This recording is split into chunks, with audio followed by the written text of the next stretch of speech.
Ես Լարս անցնում եմ, Լարս անցնելուց հետո ես հասնում եմ Մոսկվա, հետ եմ գալի, որ հասնեմ Երևան, իմ գնալ գալը պետք է տևի 9-ից 10 օր,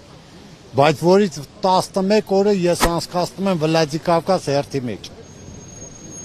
Դե հիմա տեսեք, կերիքի թե չի երիքի։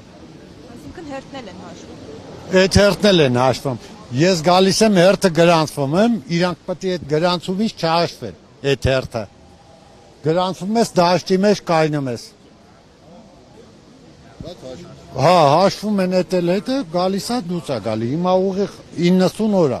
Պեչատների խփած օրերով հաշվում եմ։ Հա, կեսը կորցրել եմ հերթի մեջ։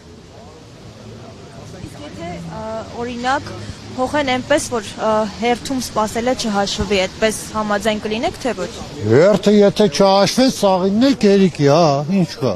Թող հերթը չհաշվեն։ Հերթը չհաշվեն, դե դու պատկերացրեք, ես 30 օր ունեմ,